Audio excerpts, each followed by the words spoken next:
오늘도 추운 새벽에 제가 나와서 함께 말씀 나누게 돼서 너무나 감사합니다. 오늘은 우리가 사랑에 대한 주제로 제가 말씀을 나누게 되었습니다. 사랑에 대해서 설교하기가 제 자신도 참 부끄럽지만 또 말씀이 가르치고 있는 말씀을 전해야 하기 때문에 또 저에게 하시는 말씀이라 생각하고 함께 말씀을 나누고자 합니다. 에케렌이라는 작가가 쓴 너와 나누고 싶은 이야기라는 책이 있습니다. 이 책에 나오는 이야기 중에서 미국의 한 부부가 겪은 가슴 아픈 이야기라는 그런 내용이 스토리가 있습니다. 어느 해의 휴가철이었습니다. 사교계에서는 축제가 한창이었죠. 이 부부도 축제를 즐기기 위해서 파티에 참석하기 위해서 막 집을 나서려고 했습니다. 집을 나서려고 할 때 갑자기 집에서 전화벨이 따르릉 울리기 시작한 겁니다. 그 전화는 아들의 전화였습니다. 이 아들이 베트남에 그 파견을 갔던 그런 군인이었어요. 그래서 전화가 온 거죠. 엄마, 저예요. 베트남에서 군복무가 끝나서 이제 돌아가려고 합니다. 그러자 이 엄마는 너무나 반가워서 그렇구나 아들아, 너무나 반갑다. 돌아오게 됐다니 너무나 잘 됐구나. 언제 집에 오니? 그렇게 물었습니다. 그러자 이 아들이 한참 뜬을 들이다가 이렇게 대답합니다. 엄마, 그런데 제가 친구 한 명을 집에 좀 데리고 가고 싶어요. 그렇게 말하죠. 그러자 엄마가 대답합니다. 그럼 당연히 괜찮지. 오라고 해라. 오라고 해서 같이 놀고 같이 너가 며칠간 함께 놀면서 즐겁게 지내렴. 그렇게 말을 했습니다. 그러자 아들이 이렇게 이야기합니다. 엄마, 그런데 제가 말하려고 하는 것은 그게 아니라 그 친구에 대해서 미리 알아둬야 할 사실이 있어요. 그게 뭐냐면 이 친구가 전쟁 중에서 크게 사고를 당해서 다리는 모두 잘렸고 한쪽 팔이 없어요. 얼굴도 심하게 손상이 되었고 눈과 귀도 한쪽씩 잃어버렸어요. 외모가 정말 별 볼 일 없지만 쉴 곳이 필요한 친구예요. 그러자 그 어머니가 머뭇거리면서 이렇게 이야기합니다. 쉴 곳이 필요하다고? 그래 어서 데리고 와라. 우리 집에서 데리고 와서 같이 지내다가 며칠 지내면 되겠다. 그렇게 이야기를 했습니다. 그러자 아들이 이렇게 이야기하는 거죠. 엄마, 제 말을 이해를 못하는군요. 제 말은 이 친구와 평생 동안 좀 같이 살고 싶다는 말입니다. 그렇게 이야기했습니다. 그러자 엄마가 이야기합니다. 얘야, 그 친구와 함께 산다는 건 좀 더 생각을 해보자. 일단은 그거보다는 빨리 와서 같이 휴가를 즐겼으면 좋겠다. 그 친구의 사정은 딱하고 안 됐지만 그거에 대해서는 한 번 더 깊이 우리가 생각을 해봐야 되지 않겠니? 친구들이나 주변의 사람들에게는 뭐라고 이야기하며 아빠에게는 어떻게 이야기할 수 있겠니? 그건 조금 더 고려해보자. 그렇게 대답을 했습니다. 마치 이 이야기가 끝나기 전에 이 아들은 전화를 끊었습니다. 그날 밤 부부가 파티를 갔다가 집으로 돌아왔을 때 캘리포니아의 한 마을의 경찰서에서 전화를 달라는 메시지가 남겨져 있었습니다. 어머니는 전화를 걸어서 그 경찰서장에게 찾아갔습니다. 경찰서장은 이렇게 말합니다. 오늘 길에서 한 젊은이를 발견했습니다. 두 다리와 한쪽 팔이 없고 얼굴은 심하게 손상되어 있었습니다. 눈과 귀도 한쪽씩 없었는데 머리에 총을 쏘아서 자살을 했더군요. 신원을 확인해 보니까 당신의 아들이었습니다. 이 이야기는 실제로 미국에 있었던 그런 실화라고 합니다. 만약 다리가 잘리고 한쪽 눈과 귀가 없고 팔이 없고 또 얼굴이 심하게 손상된 젊은이가 이 부모가 자기 아들이라는 것을 만약에 알았다면 이 부모가 그렇게 말을 하지 않았을 것이죠. 내 아들이라면 그 모습이 어떠하든 간에 당연히 사랑하는 마음을 가지고 당연히 오라고 했겠죠. 그런데 그 사람이 자기 아들일 거라는 생각은 전혀 하지 못하고 단순히 아들의 친구 정도로만 생각하고 거절한 겁니다. 그의 마음 가운데 어쩌면 그런 사랑의 마음이 큰 마음은 없었던 것이죠. 우리는 어쩌면 나의 바운더리 안에 있는 사람이 아니라면 굳이 사랑을 하지 않으려고 합니다.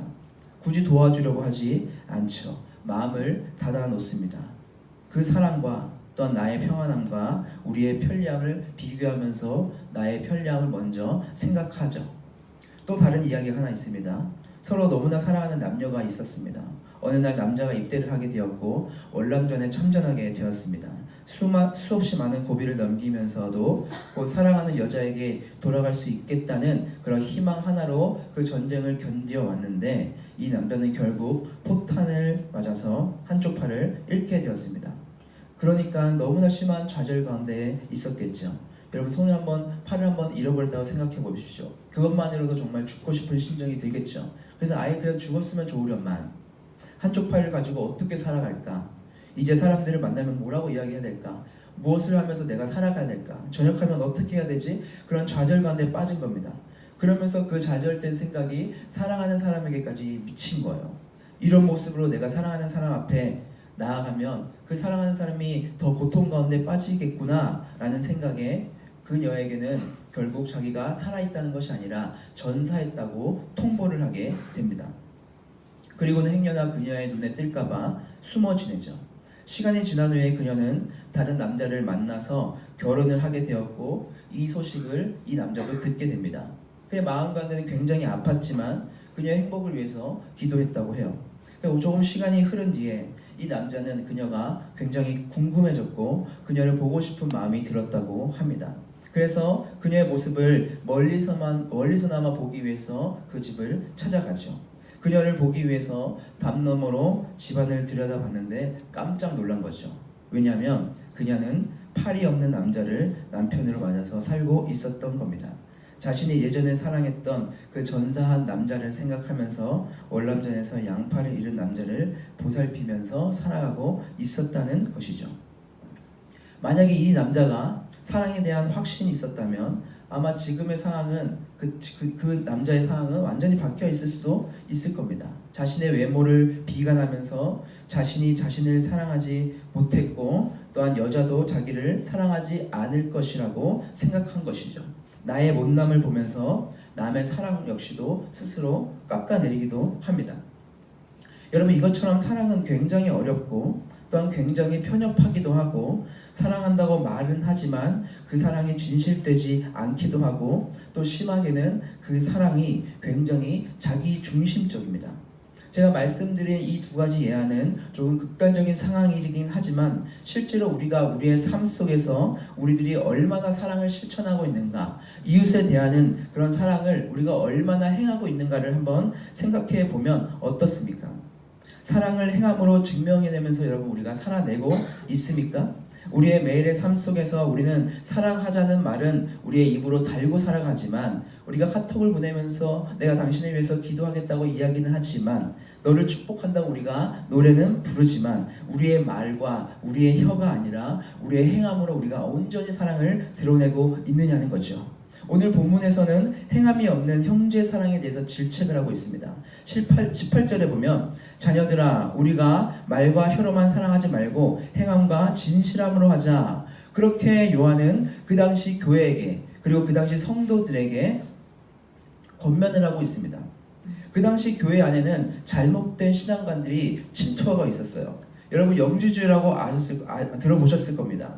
그 당시에 이단적인 사상이었어요. 지금은 어떤 이단이 가장 판을 치죠? 신천지라는 이단이 가장 판을 치고 교회의 최대의 적이죠. 교회에 들어와서 그 교회를 완전히 먹어버린 일들이 막 나타나고 있죠. 500명 정도 되는 그런 교회에서 알고 보니까 200명이 신천지여서 풍비박산났다는 그런 소식도 있고, 서울 노원에 있는 아주 어떤 큰 대형 교회에서는 수석 부목사님이 신천지로 밝혀졌다는 소식도 있어요.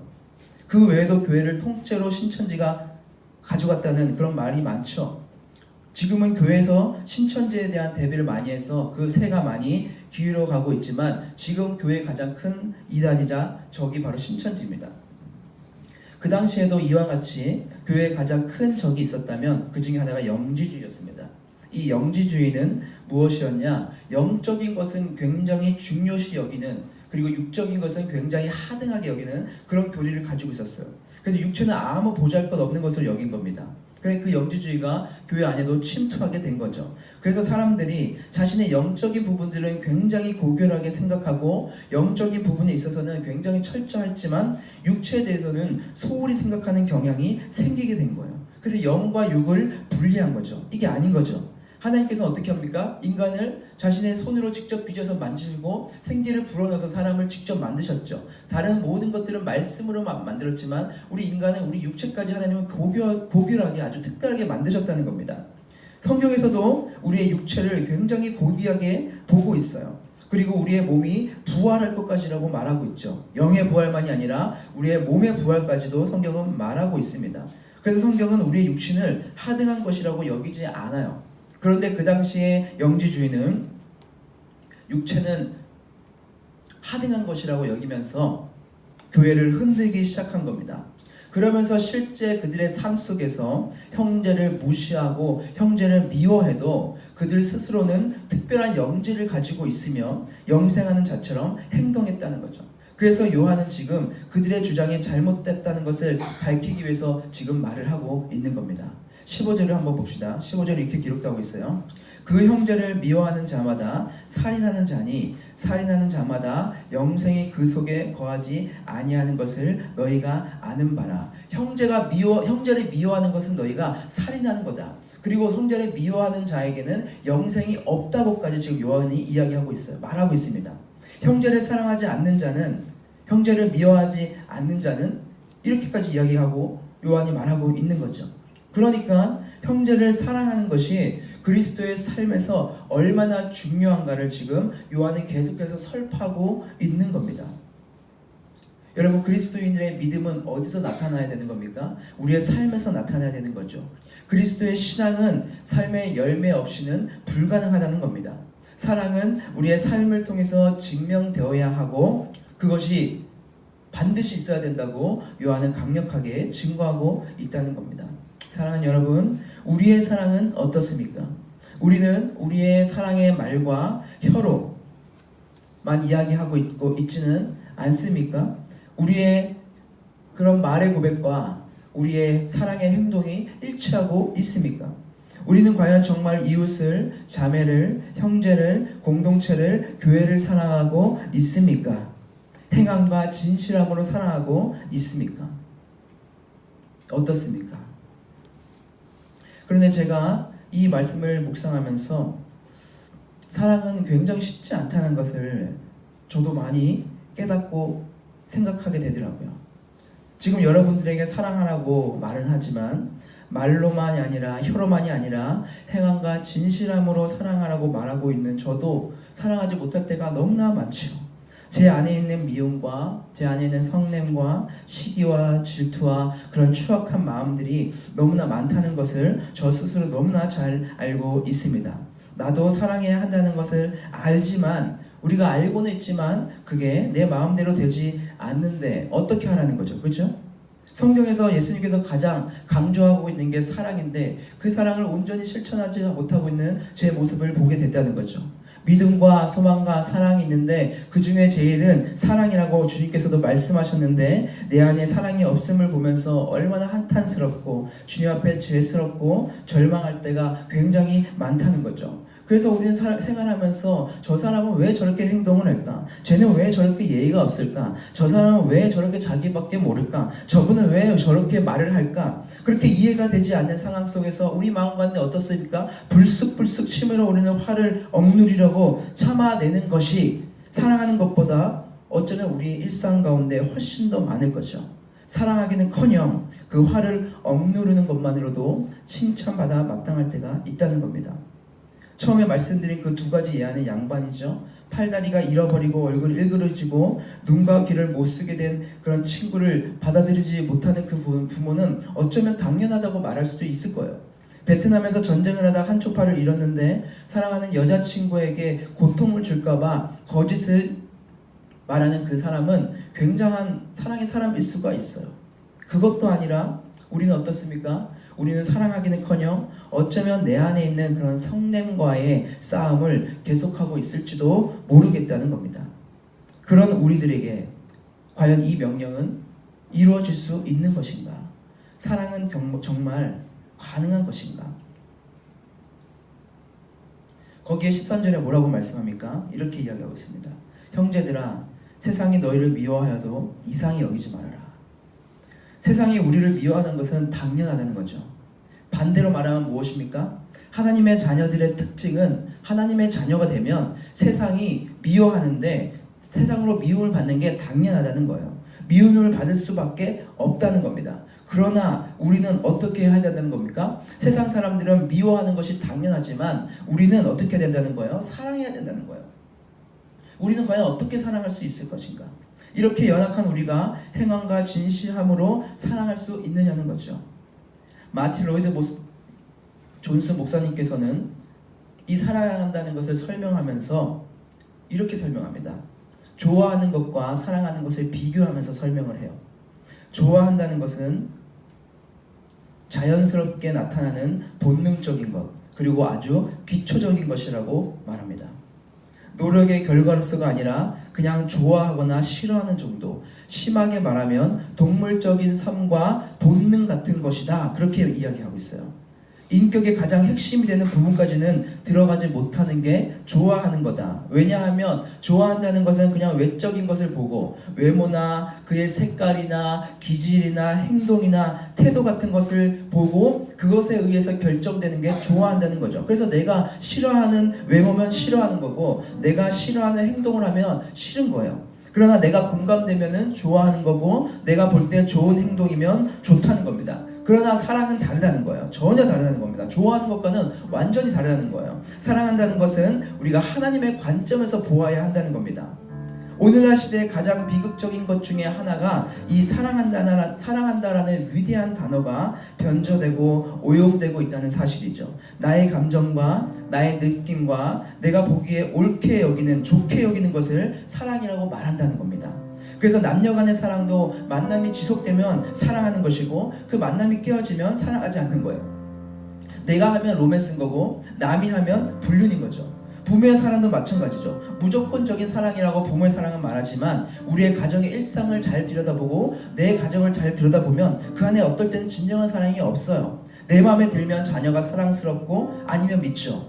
나를 자유케 해주면 부모를 사랑하지만 나를 올가매면 부모를 원망하게 되죠. 얼마 전에 수능이 끝났습니다. 수능이 끝나면서 나온 그런 SNS에 올라온 그런 이야기가 있어요. 사건을 보게 되었습니다. 경찰청 사람들이라는 프로그램에서 한 고등학생이 나오는데 이 고등학생이 엄마를 죽인 거예요. 그런데 왜 죽였냐면 이 엄마가 이 아이를 너무나 올가맨 거예요.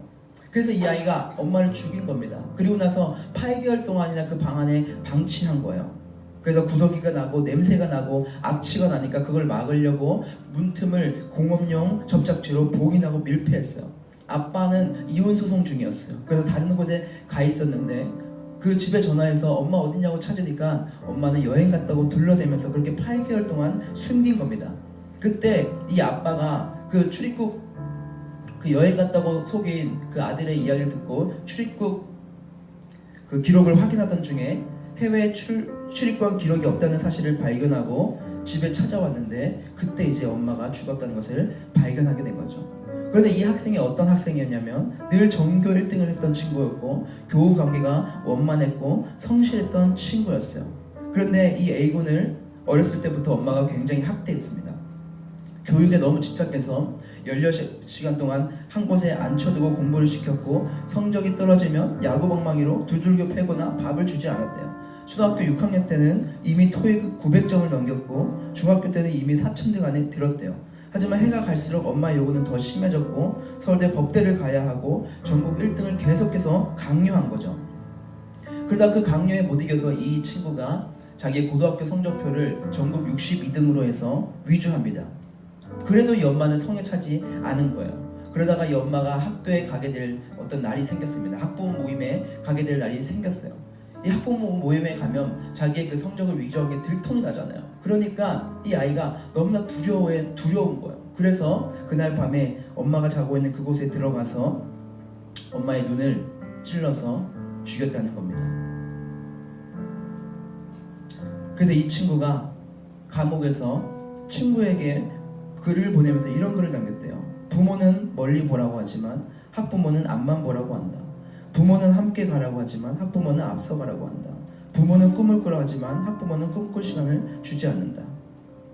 그러니까 결국 우리가 이 땅을 살아가면서 가장 위대한 사랑이라고 말하는 부모의 사랑, 그것도 결국 자기 기준에 맞는 그런 연약한 사랑이라는 거죠.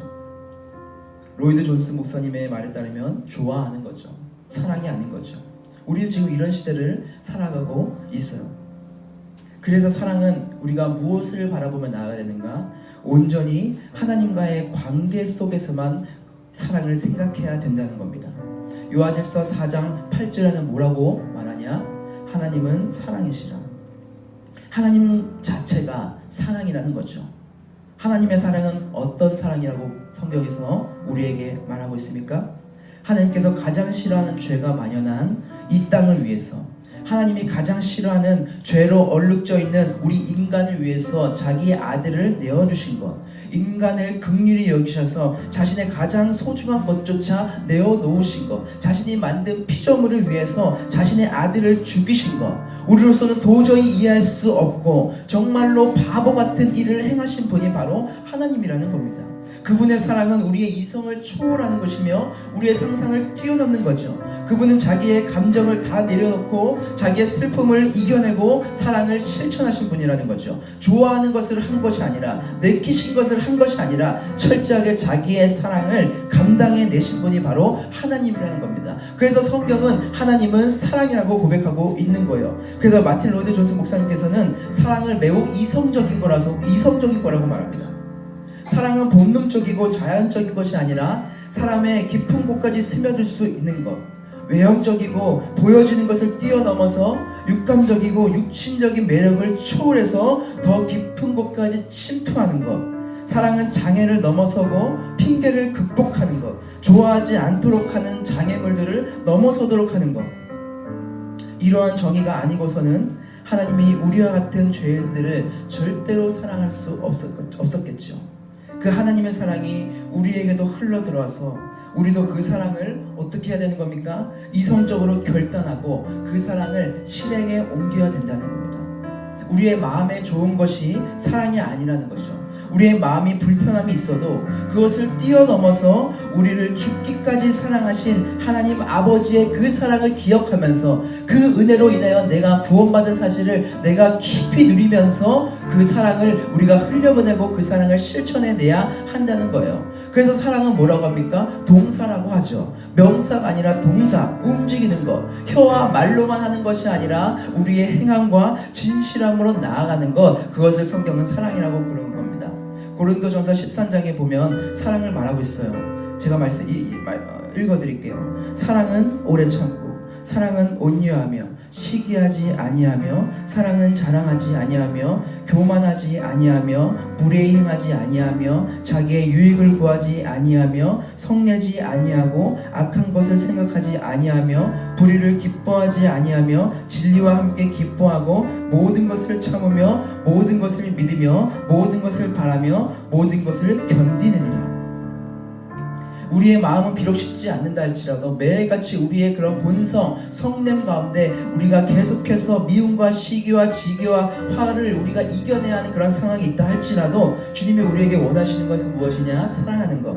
더 자세히 말하자면 사랑을 결단하는 것, 참아내는 것, 시기하지 않으려고 발버둥 쳐내는 것, 무례히 행함을 우리가 당한다 할지라도 무례히 행하지 않으려고 하는 것, 남들은 자기의 유익만을 생각한다 할지라도 우리 믿는 그리스도인들은 나만의 유익을 구하지 않으려고 하는 것, 참을 수 없을 것만 같은 상황에서도 참아내는 것, 믿을 수 없을 것만 같은 상황에서도 주님을 믿는 것, 견뎌내는 것. 누구와 함께? 우리를 위해서 끊임없이 참아내시고 끊임없이 기다리시고 끊임없이 우리를 이해하시는 그 주님을 바라보면서, 그리고 우리를 위해서 자기 아들을 아끼지 않으시는 그 놀라운 주님의 사랑을 바라보면서 우리의 삶 가운데 그 사랑을 실천해 내야 한다는 거죠. 사랑하는 여러분, 우리가 그 사랑을 함께 결단하길 원합니다. 사랑하는 것이 쉽지는 않지만 우리의 감정과 우리의 마음은 불편하지만 우리가 주님께 간구하면서 주님을 붙들면서 주님을 바라보면서 사랑을 실천하는 주님의 자녀들이 되시기를 간절히 바랍니다. 그 길을 저도 함께 걸어 나가기를 주님의 이름으로 소망합니다. 우리 함께